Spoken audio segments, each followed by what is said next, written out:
Well, they're promoting girls' education in the UN as well, but it's the Day of the Girl Child, and they're focusing also on the lack of women training in science and technology fields. You just heard Julia say most of her physics class is full of boys.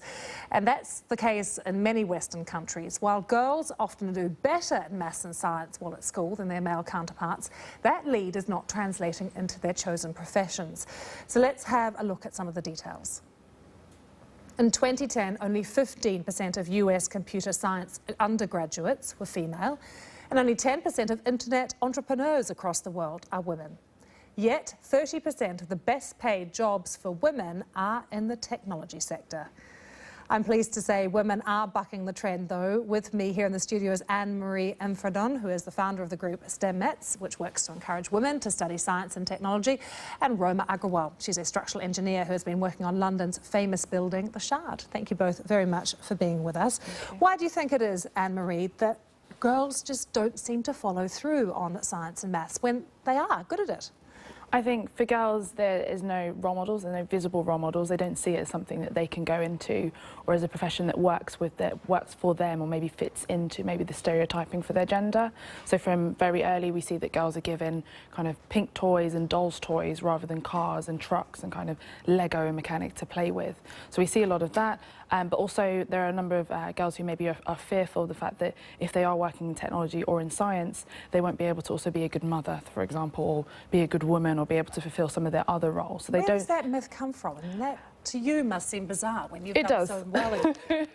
It does seem really bizarre, but I think it definitely comes from media and kind of the images that are put to girls early on. They don't see women scientists, for example, on television or in the media or anywhere else where they kind of get these images coming in. So for them, it isn't compatible. Working in technology and kind of being that computer coder in a dark room doesn't fit with being a mother, or doesn't fit with being a woman, or doesn't fit with, you know, being happy and successful. And for you, you were one of 3 girls out of 70, I think, studying maths and computer science at university. Yeah. What was that like?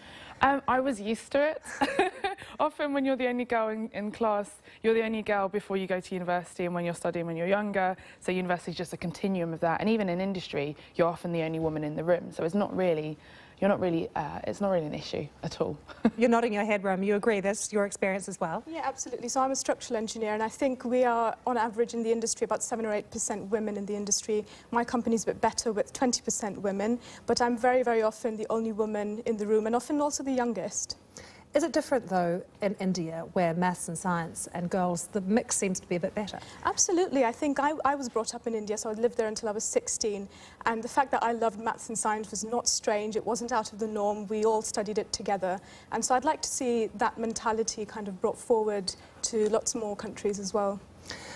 Anne-Marie, I think it's okay if I tell people that you are somewhat of a genius. Is that what it takes in order to achieve, though? Do you have to be that good? Absolutely not. I'd say I'm not really that much of a genius.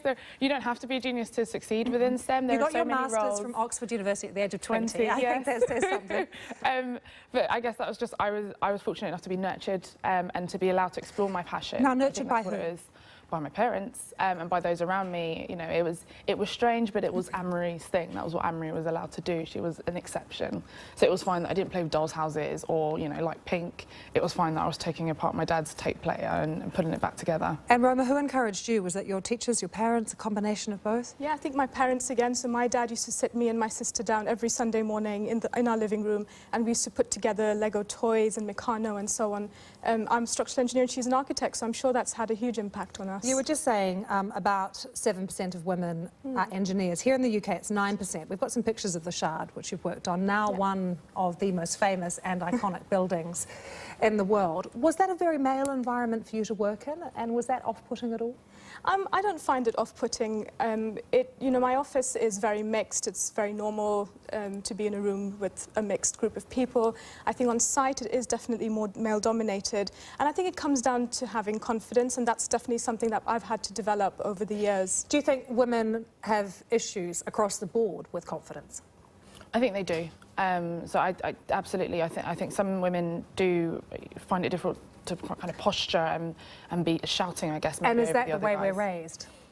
Oh, that's an interesting question. I think some women are raised that way. Definitely, again, at the kind of societal level, it's kind of, you're the submissive one, you're the slightly more quiet one, you only speak when you're spoken to. I think sometimes we see quite a lot of. I mean, Roma, you may have heard of this book, Lean In by Sheryl Sandberg. Absolutely. And that phrase now is bandied around a lot. I mean, do you Yes. see enough women leaning in? Not enough. I would love to see more. I'm quite a fan of the book, actually, and I took the advice about sitting at the table quite literally not very many days ago, so I think it's very important. I think we have to push ourselves, even if we seem to be quite confident in ourselves.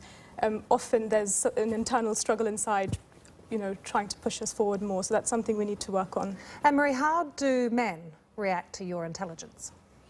So normally they think they don't expect me to turn up. I remember at work, there's one person I met who was expecting me to kind of look a little bit more geeky, I guess, with the glasses and everything, and look a little bit more, I don't know what he was expecting, to be honest. So some people sometimes are intimidated, but I think for others they recognise me as someone who does have something to say and something smart to say to bring to the table.